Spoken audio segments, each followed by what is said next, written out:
I'm very happy to have Steve Teray with me today, and my name is Monk Grove for the Phileas Jazz Archive. Thank you for joining me. My pleasure. I see we both dressed up for the occasion, which I'm glad to see, and that is a beautiful coat you have on, I must say. Thank you. It's actually my summertime apparel, but I wish it was warm instead of cold. Right.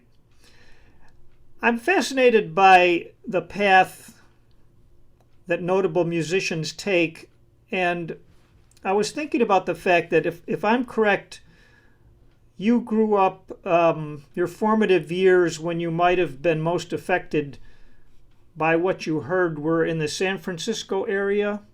Yeah, that's right. In the mid 60s, there was so much music going on in the pop world and in the jazz world, and you were in an area known for innovations in rock music. And I wonder if there was a time when you considered that music as a career. Not as a career, no, but I enjoyed it and I played it too. But jazz had my heart from an early age. Early age. My mom and dad met at a Count Basie dance. So we had big band music. That was the dance music of their day, you know.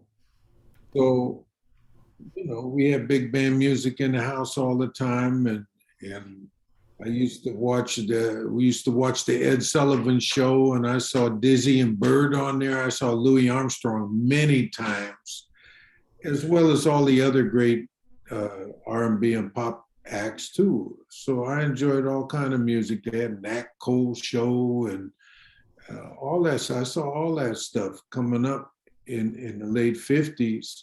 And then in the 60s, I started playing trombone in the fourth grade. And then in middle school, which was six, seven, eight, they had a jazz band. And that's when I started playing jazz. And this is before I started hearing pop and rock and funk. And then in high school, well, actually, I'm going to go back a bit. When I first started playing trombone in the fourth grade, my parents took me to the Oakland Auditorium to see Duke Ellington. Not a ghost band, the real Duke Ellington. And Coleman Hawkins was a guest soloist. Ella Fitzgerald was a guest vocalist. Clark Terry was in the band. Johnny Hodges. Britt Woodman was playing lead trombone. He took Lawrence Brown's place, and he later played with me on a couple of my records. And there's a lot of connections. So hearing that just blew my mind. I didn't know what they were doing, but it went boing, something clicked. And so it had my heart from that age. But then in high school, I heard James Brown, and I used to have a little crystal radio set. I don't know if you know what that is, but I do indeed. Yes. you don't plug it in, you don't have batteries. We had a wire strung between two trees in the backyard, and I had these little earphones, and I've always been a night person, so I'd lay in bed and listen. I'd just turn this little dial on whatever station would come up. I'd listen to all kind of music, gospel music, like black gospel music, and jazz and blues and country music, like the Appalachian kind. What's the name for that? Well, yeah, Appalachian music, Americana. Yeah, bluegrass. So yeah, I mean, some of them fiddle players and guitar players was playing. You're right. I remember Ed Shaughnessy talking about that. He said that stuff swings also. I used to watch Hee Haw sometimes, and they had a guitar player on there and a fiddle player that was mean. And then I heard the Beatles in person in San Francisco. You were at the last Beatles concert, Last one of the first wave when one of they the first first wave. 64, I think it was, or something like that. Mhm. I heard them, and I heard Jimi Hendrix live. And I used to play electric bass in a band, and we do this in high school. I played trombone in school and the jazz band and all that. But outside of school, I played electric bass and we played funk and rock and we had our own little songs we wrote. And we played some James Brown and had one or two Beatles tunes, but whatever tunes were, we used to play for the school dances around the area.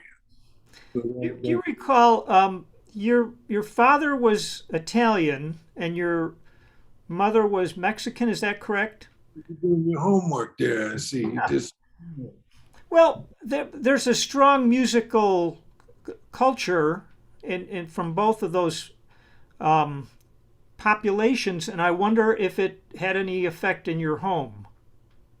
well, my dad didn't play music, but he played the hi-fi every day. He was always listening to music. Big band music. Of course, we like Frank Sinatra, and he liked Tony Bennett too, Ella, Louis Armstrong. He used to listen to Louis Armstrong. He never got into Bird and the bebop thing. That was the generation after him. Yes. But my mom played piano and used to be a professional dancer before she was married. She used to dance flamenco and traditional Mexican dance. And she ended up playing castanets on one of my records. That's terrific. Can you recall the first time that you became aware of what improvisation was and the possibilities that you might be able to do it? I just took a knack to it right away. I didn't think about all that. I just did it. And in middle school, I was playing in a pep band for a ball game, and it was like a little combo. We kind of played New Orleans style. We played the Saints Go Marching In, and that kind of tunes. Muskrat Ramble, Bourbon Street Parade, Tin Roof Blues, some of the songs we played. So I actually started improvising in the tailgate style, New Orleans style, before.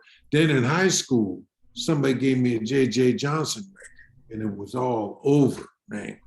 I didn't even know you could play a trombone like that, because at the time, there weren't any recordings of notable orchestral trombone soloists. There was nobody. Nowadays, we got Christian Lindbergh, Joe Alessi, and others too that are really virtuosos. But at that time, nobody playing trombone like JJ. Mm-hmm. And he's on par with the best of the classical players. Sound and technique. That's improvisations, But JJ, I said, oh man, that's where it's at, So I started to get into that music. And then a little later, once I graduated from high school, I got into Coltrane. So JJ was Bird's trombone player. Curtis Fuller was Coltrane's trombone player. Mm-hmm. That's saying something. It is, and as a matter of fact, on the way to school this morning, I heard a Coltrane recording of Lazy Bird, and I was speculating if that was Curtis Fuller. I suspect it was. Yeah, that's off the Blue Train record. Sure. Right. That facility sometimes still amazes me that a trombone can do such a thing. Well, Curtis told me you got to play your scales and start slow and get them to flow. It's got to be without tension, liquid thing. Mm-hmm. The fact that you played a melodic instrument, plus you played the bass, I would think that gave you an added perspective on how music worked. And you're providing the bass notes and hearing the chords on top of it. I'm not sure there's a question here, except that I think the bass is so important to all the music we play, and improvisation also, being able to hear the low end. Well, you know, in New Orleans traditional music, the trombone is like a quasi bass at times. And you know, you touch on the bass and then you go up and do some other stuff, but it's connected. Mm-hmm. And of course, you know, you don't have a chord without a root, you know, but then, you know, as my ears have developed, you can take a chord and move the root around and the colors change, but it's still the same chord. You know, I'll tell you something. I played with Dizzy, McCoy Tyner, Woody Shaw, all the Cedar, we never talk about modes. Oh, that's a Mixolydian mode. Oh, that's a Locrian mode. It's a B flat scale, but you're starting on an E or E flat or whatever. It's just that's the color, that's the tonality. And by moving the root, you change the color. But, you know, for instance, I was asking McCoy Tyner what he played on the, mostly they call it the altered chord. Altered how? What does altered mean? It's a raise 5, raise 9. That's what they mean, +5, +9. You know, a lot of McCoy's music has that in there. And, you know, I can approximate the sound, but there was something I was missing. And I asked him, I said, what do you play on that chord? Man? And he said, well, just minor major 7. Let's say if you got a C7, raise 9, raise 5, you play a D flat minor major 7 scale. That's all it is. It's simple. You don't have to struggle your brain thinking about a flat 9 and a +9 and a raise 5. It's a D flat minor major 7 scale. Once you become fluent with that, against that root, you hear it and you just play it. You don't think about it. The sound. You preceded one of my questions, which I think is terrific, and the thought process and how much jazz pedagogy can be in your head now and how much it actually helps. So a big part of your life has been teaching. Is part of what you think your task is to make things as simple for your students as possible? Well, it actually, if you can, it's a perception. If you can perceive it through simplicity, that's where it's at. If you take Charlie Parker, who was, I haven't heard anybody in jazz surpass that. If you break down each little fragment of his stuff, it's something simple, but the way he puts that all together is profound. You know, and I tell my students, can you play a B major scale?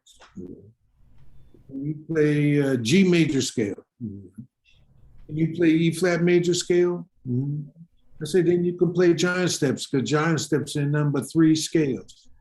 You got to learn to sequence them, but that's all it is. You got to sequence those colors.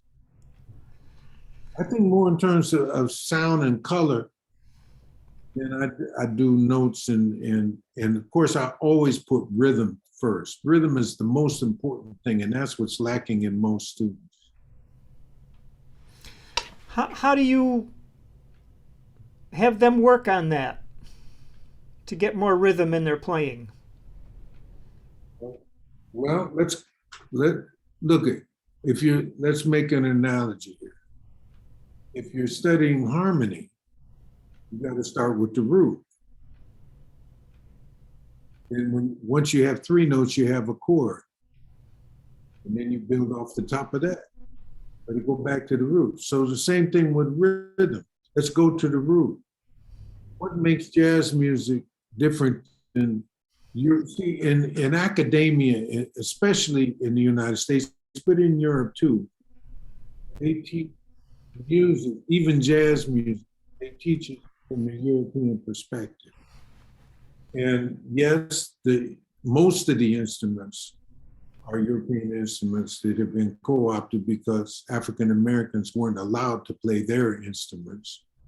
And we use the notation and the harmonic system from European music. And it's not, I'm not putting it down. It's a beautiful thing. It's a melding of concepts, but rhythm is still the thing that we're using the harmony and the notation instrument from European music. But the thing that differentiates it is at the root of it is African culture. It's improvisation called response, rhythm, number one, rhythm.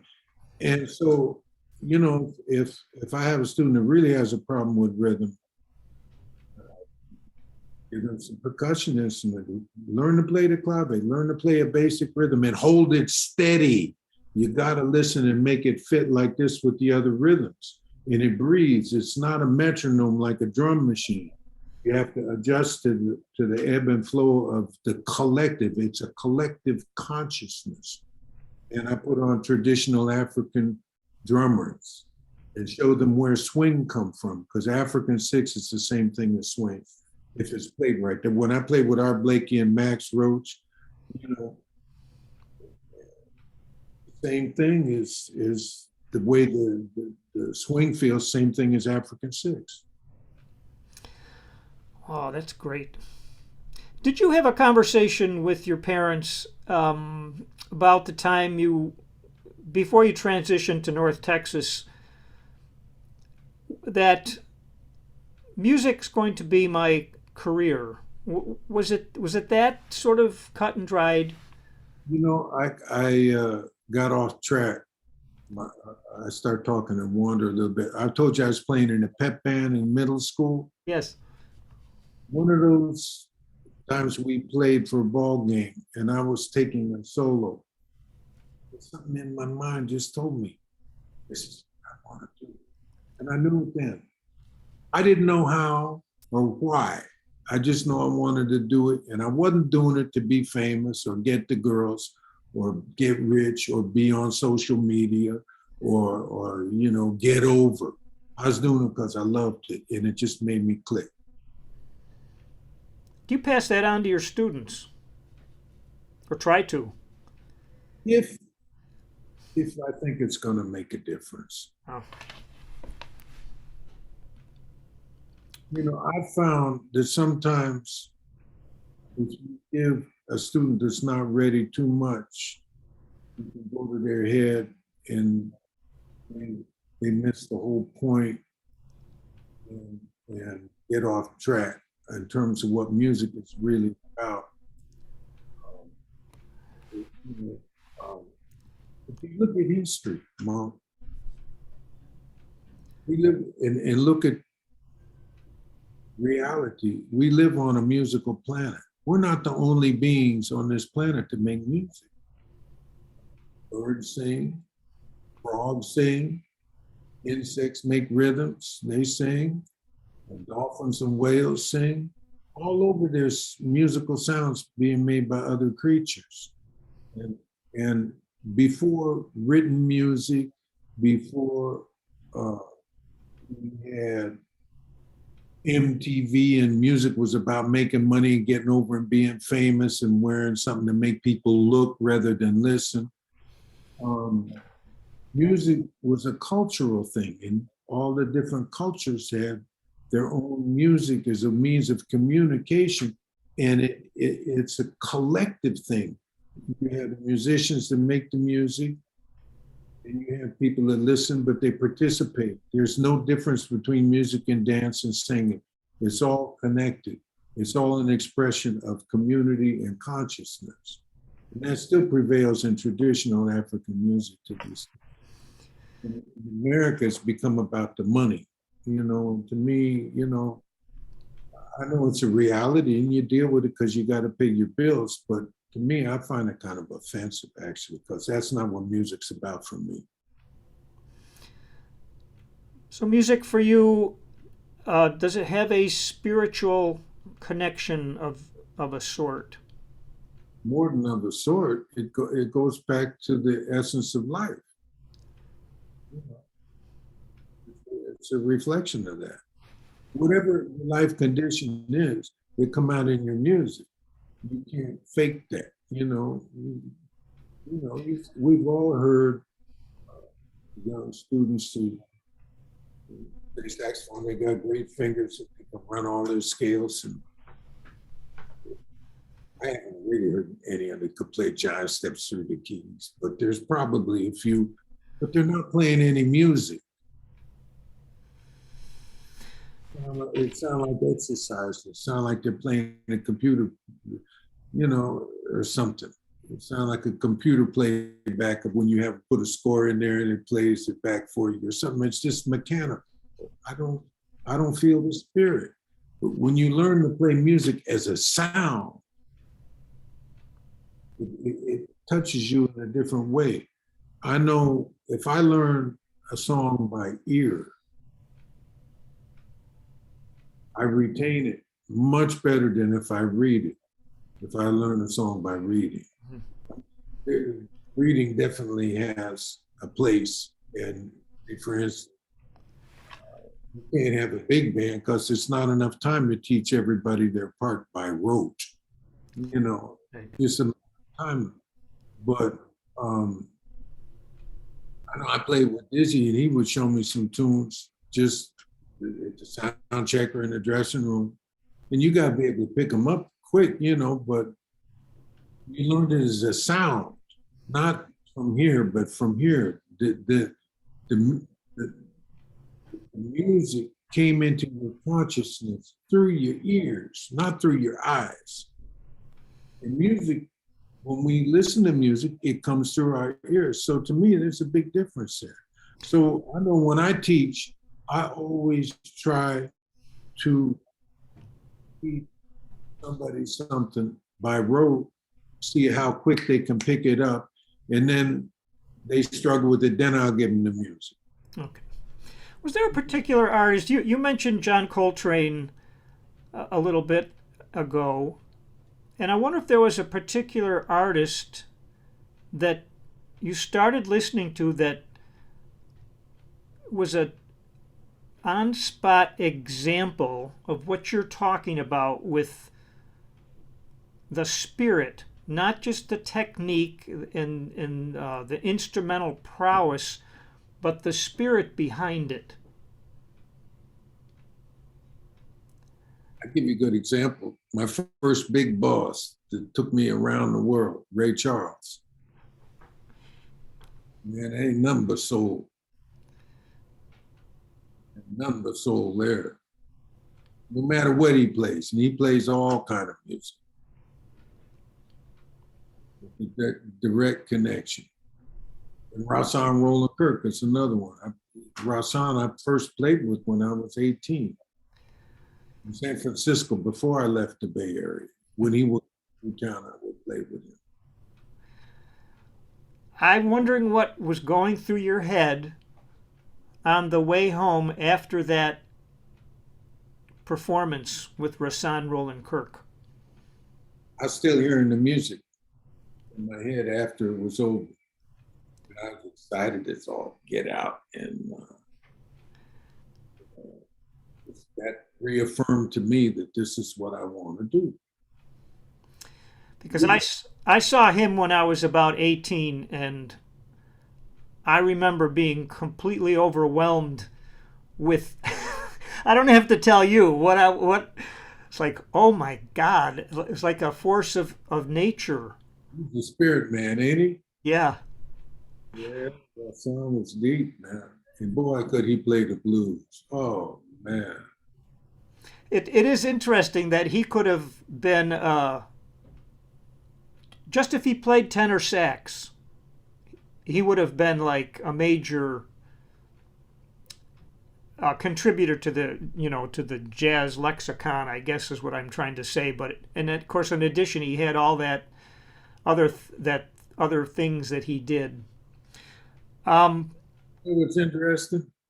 I mean, to me, Rahsaan is the first grandmaster that I played with, and then later on, once I came to New York, I played with him again up until he passed.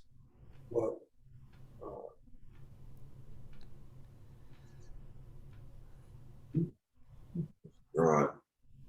he could play anything, make music with it. Spiritual thing, man. And he was encouraging, but at the same time, he would tell you like it is, and sometimes it would hurt.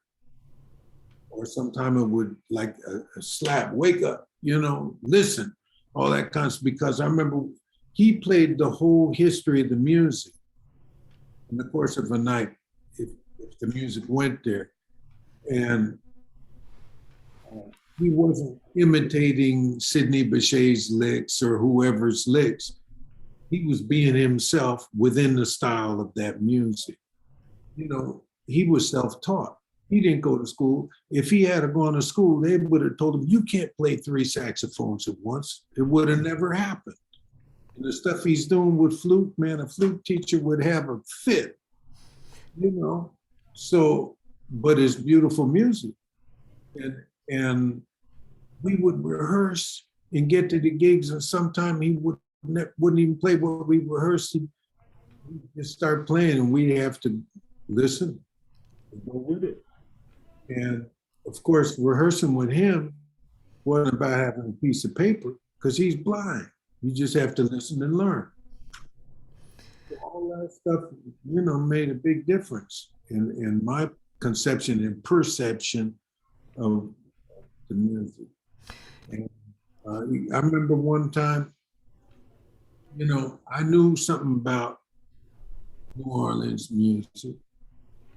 And I knew something about bebop because I was in the JJ. So Kid Ory and JJ, but I missed the stuff that came in between. And so one time we were playing at a club called the Bothan in San Francisco. And he played an Ellington tune, I think. Maybe Satin Doll. I can't remember. It was 68 or something. It's a long time ago. But he played, and then I played. The piano was taking a solo, and he tells me right on the stage. I mean, he didn't shout it, but he said, "Man, don't be playing on J.J. Johnson. This is Duke Ellington." And so I just said, "Okay." And then afterwards, we were in the dressing room, and I asked him. I said, "Well, what do you mean?" He said, "Well, it's a different phrase. It's a different vernacular. It's a different language. It's connected through the blues. It's still an extension of the language, but the phrasing is a little different. And he took me to his hotel room, and he had one of them little portable record players, and we used to carry 2 suitcases. One had records and a little player, and the other one was clothes and stuff. And you died. He had a duffel bag, like a big military duffel bag that he put his saxophones in. It's funny you mention that, because I recall watching that time I saw him. He sort of made me nervous with his horns, because I'm a saxophone player too. So, he was surrounded by his instruments. And of course, he was blind, so he'd be reaching all over it. And I felt like I wanted to go up and help him. It was really an odd feeling. So he had his horns in a duffel bag, huh? Yeah, and he could fix them. He knew how to fix them and stuff. And rubber bands, if the springs weren't right, he put rubber bands on them, all kind of stuff, and masking tape. He had all kind of stuff he'd do, but he made it work. But so he took me up to his hotel room, and he put on some records like Vic Dickinson and Thurman Young and people in between New Orleans and Lawrence Brown, people in between JJ and New Orleans. And then I said, "Oh yeah, I like that. But JJ said, "But nothing. JJ, nothing. You try to play this. Hit the record, try to play this." I went and got the record and tried to play what Vic Dickinson was playing on In a Sentimental Mood, and I couldn't do it. because he was using the slide, but it wasn't slop. A lot of trombone players slide around the notes, but I can tell by listening and then knowing the history of the music that it's slop, that they're doing it because they can't really do it clean, so they make that part of the thing. But when Vic Dickinson does it, it's deliberate and it's expressive and it's accurate and in tune and it makes total music sense. And there's this recording of Vic Dickinson playing In a Sentimental Mood on a Sidney Bechet record. It's a live recording. Amazing. And that really woke me up. And I realized what Rahsaan told me. He said, as far back as you can go will directly determine how far forward you can go.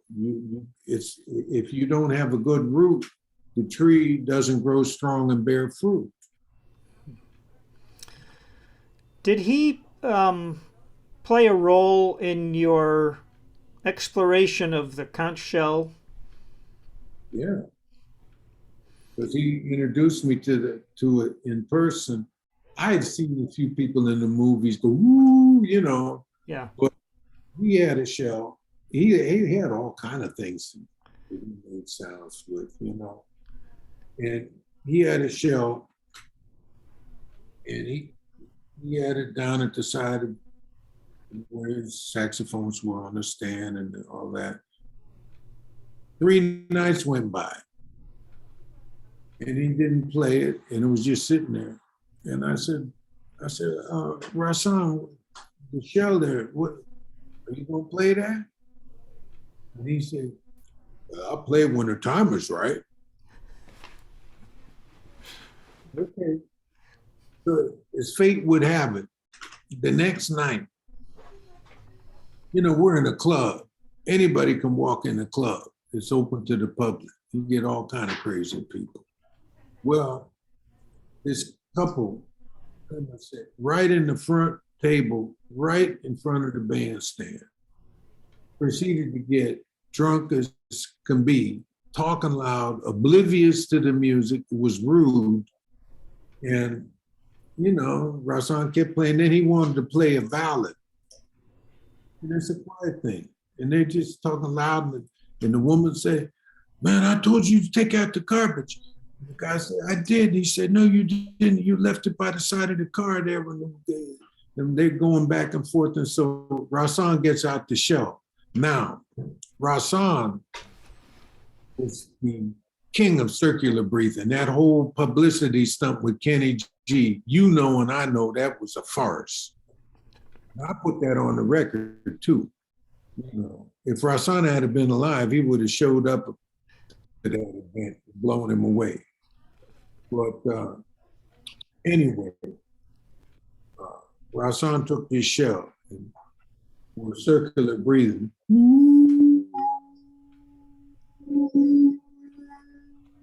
But he yelled it like seemed like 5 minutes, which is a long time, you know. And these people, they finally realized something was going on in the sound, and they stopped and talking and went, you know, and when they did that, everybody in the club go, hey, you know. And then there was silence. And Rahsaan went into a ballad with the tenor saxophone, real breathy, like Ben Webster kind of vibe. Yeah. You know, it was beautiful, man. But what the sound of the shell did was it brought peace. It brought another kind of energy to the air. It's different than a man-made brass instrument. It's not metal. It was alive once, but it is the roots of brass instruments. I was reading, within the last year, there was an article I read about archaeologists found a shell instrument that was 17,000 years old. So that's before written history. Mm-hmm. People playing these instruments. Yeah. I use the same embouchures. Mm-hmm. You know? It's fascinating We just Go played ahead. that. Rasan just played the one note, and I loved it. So I said after the gig was over and we're packing up, I said, "Man, could I try that?" He said, "Yeah, go ahead." And I blew on it, and I said, "Oh man, I got to get one of these." So my mom was going on a vacation a couple of months later. She went to Hawaii, and I asked her, "If you see a shell instrument, pick one up for me." And she did. And I still play it to this day. And that was 1970. I got my first shell. That's terrific. It's a wonderful story. And I watched a concert you did, I believe it was in Vienna. And you had, not only were you playing the shell, but you had your brass section. And from an arranging standpoint, it must be a different kind of challenge to have this group of shells and find 4 or 5 that have a range that are not only playable, but that can be manipulated into whatever your compositional ideas are. Is that a fair statement? Because there was one thing you did that was like a 12-bar blues, and the conch shells are going, like that do that da, these great licks. But how do you deal with the various pitches that they make because of the physics of the thing? Well, every shell has a range, and most of them range about a fourth. You have your primary tone, and then you put your hand in it, it lowers the pitch, kind of like a French horn. And so if you have a fourth to work with, da, da, da, da, da, da, that's 6 half steps. So if you got a smaller shell is higher pitch, a bigger shell is lower pitch. You got a lot of notes you can work with, and if you move a half step in any direction, you're going to be in the chord. So you just figure it out, by the instrument. You work with what you have. Mm-hmm. There was one time during that piece where you were playing a smaller shell in a unison melody with one of your players who had a very large shell. It was I don't have the word for it, that the 12-bar blues is such a versatile musical form, and to hear it played with 4 shells was just outstanding. It's the roots of jazz. I mean, the way I came up, and unfortunately, a lot of the young players not only can't play the blues, they don't want to play the blues. And that really bothers me, because that's the root of the music. The more you have an understanding of the blues, the more you can express in whatever you do. Because the blues come from here, not from here. It's not mathematics. Yes. Well, you've played with a long list of now famous and respected musicians. Some of them were already famous when you started with them. So I'm trying to form a question about, have these people like Ray Charles and Dizzy and Rahsaan, is there one basic quality that they all have that have made them so important in jazz history? Well, first of all, they could all play the blues, like deep, not just superficial, not the blues scale, which is actually the way I teach. That's wrong. Ba, ba, ba, ba, ba, ba, ba, that's corny. you leave the flat fifth out. The blues is the pentatonic scale, the African scale. The flatted fifth is a passing note, either going up or down, like bo da da da da da. You'd move up, or ba da da da. It moved down, but it's not a primary tone. The primary tones are the pentatonic. And when you Sunny Moon for two, pentatonic scale. Ba ba ba ba ba ba do bo bo do dee do bo dee do be. That's the blues. You got to learn to deal with them five notes and make music. Then once you can get something working with those five notes, then you can put in the flatted fifth and the sixth and the fourth. Ba-da-dum, be-dee-dum. That's using the fourth as a passing tone coming down to the third. Mm-hmm. But the essence is the pentatonic. And in the key of F, if you could say the F minor pentatonic or the A flat pentatonic. That's all a matter of what you want to call it. But the notes, the sound of the notes, it's a color. And those notes are special. 5 fingers, 5 notes. What kind of life lessons did you learn along the way from Ray Charles or Rahsaan or Dizzy? Something beyond the music? Well, it's all connected. It's all connected. If you're gonna really play this music, you gotta live the music. And you always put the music first. People are entertainers. Yeah, a musician is an entertainer of sorts, but there's a deeper calling to it as well. It's not just a comedian or an actor or fashion show.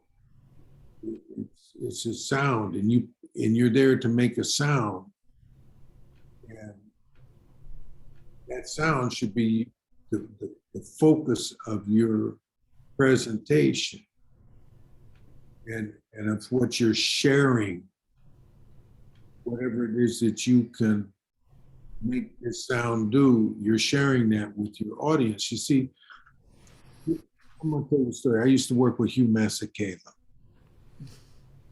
And, we were playing this song, and it was very similar rhythm to the cha-cha. Hugh was from South Africa.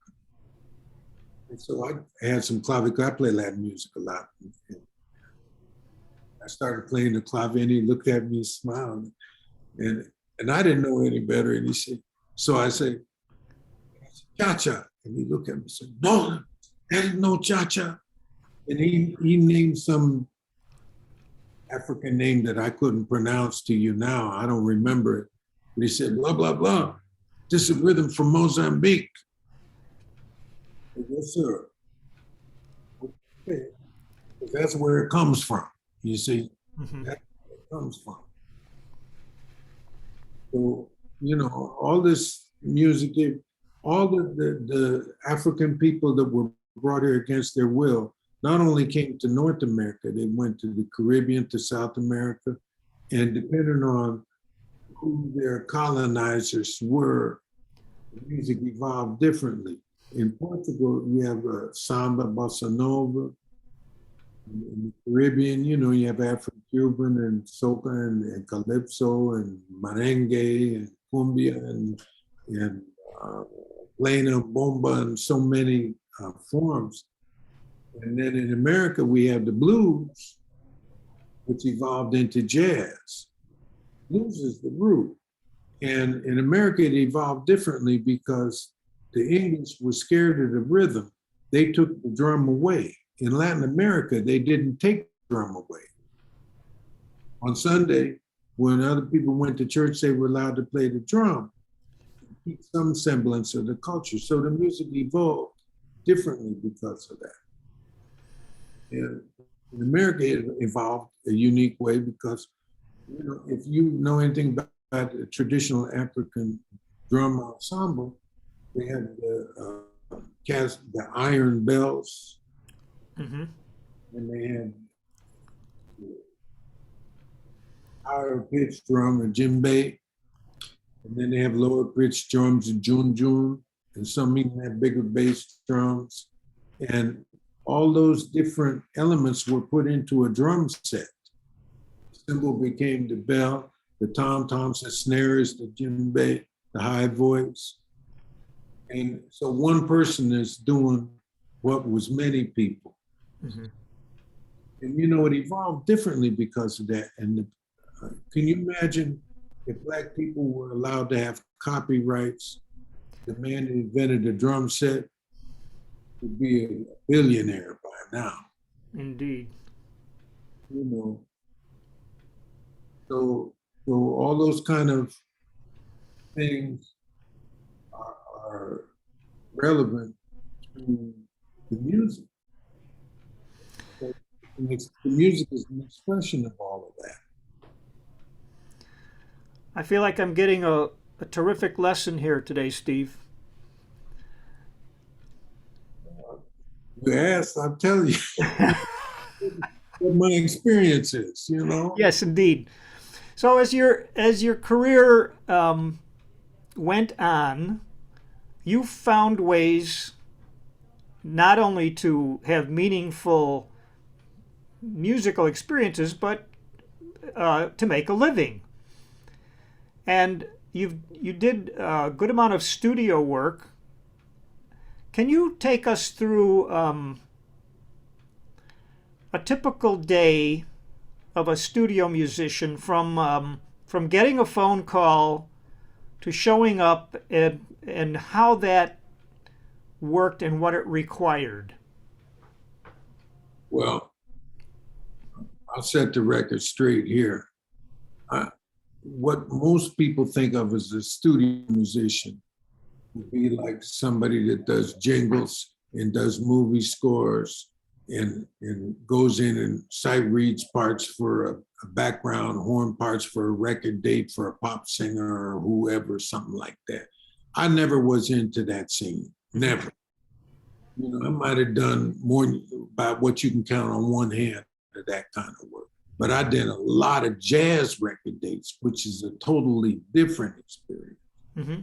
Totally different. Not about whether you could sight read, about whether you could play. You get the music, you go home, you do your homework, you learn it, you have a rehearsal, then you go in the studio. You play. You gotta listen. And not just listen for what you know, the click track or the you know, that kind of thing. You listen to each other in an organic way. You respond to the moment. Do you feel you play? I'm going to rephrase my question. Do you enjoy listening to the recordings, either your own or the recordings that you're on as a sideman? Some of them. Most of what I don't, I've always feel like, man, I don't want to hear that. Oh, that's I I hear think my, I hear my flaws, and I know what my strengths and weaknesses are. We all have them. yes. You know, naturally, when I don't hear something just come out the way I'd like it to, it bothers me. You know, so I don't usually listen to myself. You know, but there are a few records and a few cuts on various records that I said, okay, I can live with that. You sound like a modest man as far as how you think about your own playing. And if you could set that modesty aside for a moment, where do you think you fall in the list of influential trombone players? It's not for me to say. Everybody has a different take, you know. I mean, look, there's some people that think Tommy Dorsey was the greatest ever. And as a balladeer, for that style of playing that he kind of evolved from listening to Lawrence Brown. He got Lawrence Brown because Lawrence Brown used many types of vibrato. Sometimes he'd use a lip vibrato, sometimes he'd use a slide vibrato.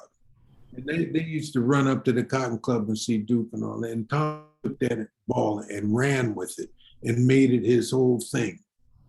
And he perfected it. He was smooth as silk. And he wasn't a mic either. All the guys that play that way in recent years, they play real soft and they put the mic right in the bell of the horn. Tommy, I got video of Tommy, man. He's 3 feet from the mic and you can hear his sound full. It's just singing over the band.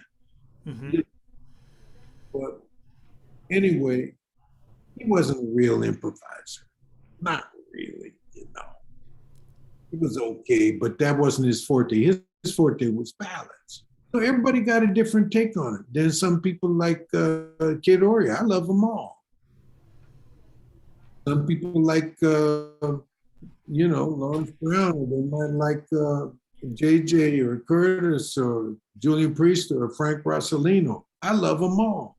They're all doing something different. They're all unique.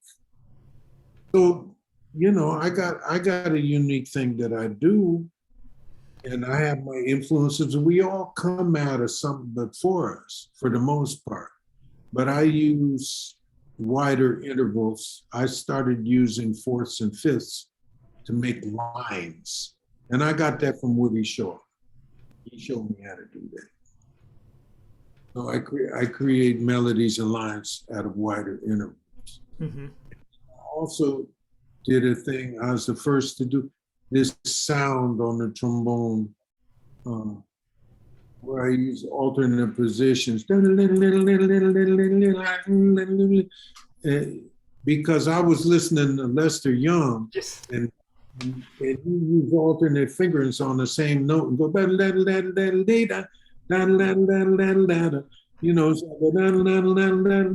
and I was trying to do that, but it didn't come out quite the same, but it had a sound. So I took that ball and ran with it. And now a lot of guys are copying that, but I got that on recording going back to 1970. And of course, the shells. I brought that to jazz. Mm-hmm. Solo instrument. So, people can judge it how they want. That's not my care. I don't really care. It's not why I'm doing it. Well, I'd like to go back to that for just a second. You've already explained it, but it's so important that you have that focus of why am I doing this? And oftentimes I've read sociologists and critics who seem to say that musical styles change because of the surroundings that are going on at the time. And I sometimes feel that it doesn't give enough credit to the musician who's so invested in the music that they are creating these styles because of something that's inside them. I think it's a combination of both things. Mm-hmm. It really is, because when you look at the world today, totally different than, say, when Charlie Parker was around or Duke Ellington was around playing that great, much less Louis Armstrong. When he started out with King Oliver, the world was really a different place. And even had telephones, not in households. They just starting to figure stuff out. Now we got social media. People, they go, I went to the airport today, checking in, and and then they're going to show them practicing at home and all that kind of stuff. And that's not what music's about. That's all just because they want to be noticed and get over and look at me. But that's not why you should play music. Mm-hmm. It's not about getting attention. Not the way I'm You do it because you love it, because it's something in you that you got to do. And sometimes that's a real challenge, because playing these instruments, sometimes it can be a challenge. Sometimes they knock you up the side of the head. I remember in my early years, the trombone is a particularly challenging instrument to articulate on, especially to play jazz. Loving JJ, I was trying to figure out how to play that way. Sometimes, man, I was frustrated. I hated it. The horn was frustrating. I said, why didn't I pick another instrument? But I love the sound of the horn. So, hey, I had to figure it out and stick with it. And I never had teachers early on that really showed me proper technique. The way they taught me how to read, taught me about articulation to a certain degree. They didn't teach me about breath control or correct embouchure. I had to go get that much later, after I was already working professionally. So it was a real challenge to be trying to change up physical aspects and perform at the same time to pay your bills, Mm-hmm. And so you really had to be vigilant. But I'll tell you though, I practice more now that I'm older than I did when I'm younger, just to maintain. You don't see Usain Bolt running the 100-meter race anymore, do you? And he's only 30. I should ask you about Saturday Night Live a little bit. I've wondered, with all that talent that's been in and out of that band, when a pop singer comes on and sings along with pre-recorded music, and the band is pretending to play, not your band, but the person's band. I'm wondering what the musicians think about that. There's nothing to think. It's about money. That's what they're selling. It's all about money. They're selling this image, and that's what, I was there when Ashley Simpson messed up and they put the wrong track on and she didn't know what was going on and ran off the stage and all that. It used to be Saturday Night Live.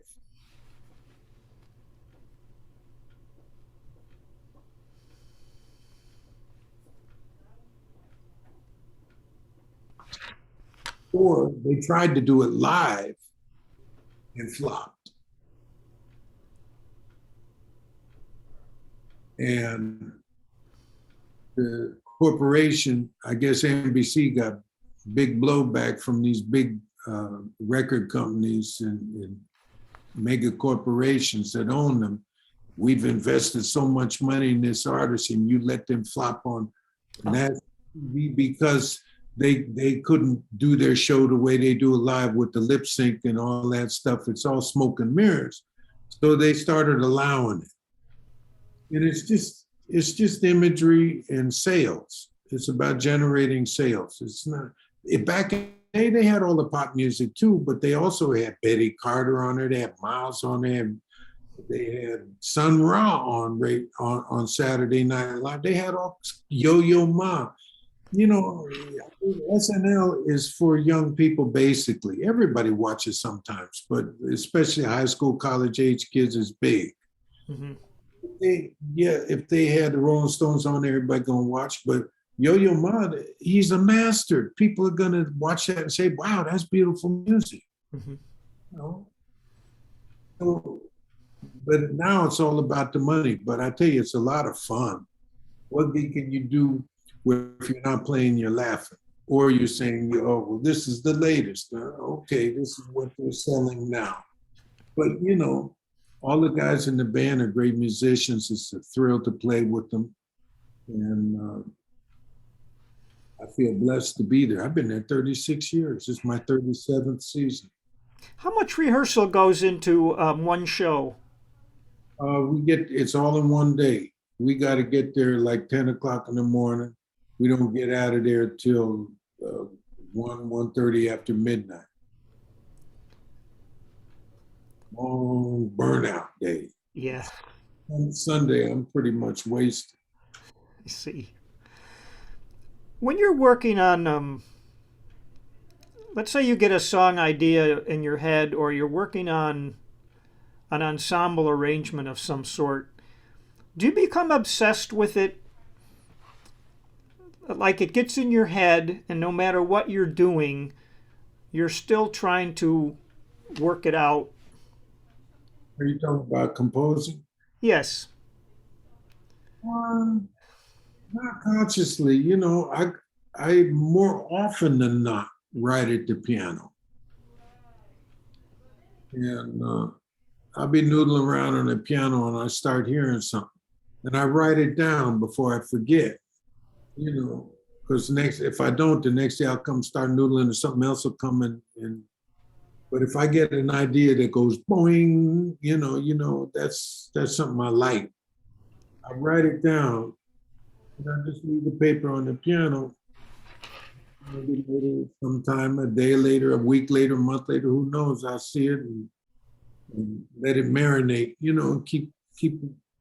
Sometimes though, I'm laying in bed, either going to sleep or just that palm waking, and I start hearing things, and especially I practice my horn in my head about a certain pattern I'm hearing or a certain sound, and I go over it just mentally, Hmm. you know. But I mean, if I'm the way I am, I focus on one thing at a time. So if I'm trimming the hedge, I'll be totally focused on that. Make sure to cut the plant in the right place so that it pushes out and grows. Because there's a certain way to trim plants, or if I'm doing a task, I focus on that. I'm not doing this and thinking about something else because I'm a believer. I'm not into multitasking. I think you don't do anything good when you do that. You do your best work when you focus on one thing at a time and you deal with that. Yeah. And that's the way I prefer to do things. Well, this has been a fascinating conversation, and I'm very pleased that your mother and father met at a Count Basie dance. Yeah. Of course, they took me to see Basie too. I saw the band with Thad Jones and Snooky Young and Al Gray, Benny Powell, and Frank Foster, Frank West, and Freddie Green and all those cats. It was great. Man. Just to wrap up, just to wrap up, is there anything that on the bandstand or not on the bandstand that makes you aggravated to the point of anger? And then I'll flip that, and what gives you great joy these days? What gives me joy is making people happy. You can feel better. I was talking about playing with Hugh Masekela. I forgot to tell you why I brought that up.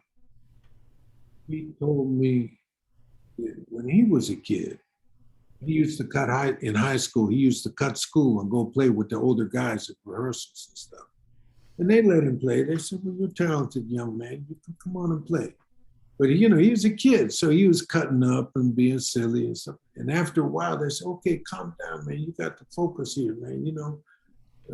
We can have fun, but you have a responsibility too. Of course, he's a kid. You know how kids feel about the word responsibility. So he told me, he said, I said, well, this is fun. He said, yeah, that's cool. But in our culture, a musician is like a doctor. You're supposed to make people feel better. You're supposed to heal people. And that really went boing. That really rung a bell with me. And so they I always kind of felt that way, but I didn't realize it. When he said that, it's, oh yeah, that's one of the reasons that you do things. And a musician is another kind of healer. It's not like giving you medicine or something like a pill, but Yeah. spiritual food. And also, what I love about music, and especially jazz music, is it brings all people together from different cultures, races, and what have you. It brings everybody together, and that's what's happening. All this divisiveness. Yeah. And when I was younger, if one of the musicians in the band was bullshitting and not really trying to do their best, it used to aggravate me. But when I get older now, I've learned that first of all, it's not worth the effort to let it upset you, take you off your track. But either they're going to get it or they're not. And if it's my band, I just don't call them anymore. But I thank them. But if it's not my band, I know I'm not going to be there. It's not. I'm there to do the job, and I go do the job and play the best that I can. Mm-hmm. But I've also been in bands where everybody is on not only on a level, but they're focused and they're trying with their whole essence, their body, mind, and spirit, to do the absolute best that they can every time they take that horn out the case or sit at the piano or whatever. And that's the environment I want to be in. Well, that sounds like a nice coda, place to wrap up. And I just this is interesting. 5 minutes before we started this interview, I got a call from a local high school teacher asking me if I would do one of those adjudicating gigs, for the high school jazz band. And this teacher happened to be a trombone player, and I said, guess who I'm interviewing in a few minutes? And I told him. He goes, oh, he came to our festival in Oneida years ago, and everybody loved him. Oh, no, I remember that. It's upstate New York. Exactly. I remember that. Yeah, well, I just wanted to know that you have a fan club up here. Oh, that's hello. Yeah, I remember that. Well, good. I enjoyed this so much. I hope you keep getting Boeing moments. Me too. Yeah. All right, I'm going to pause this and then we'll say our goodbyes. Thank you very much.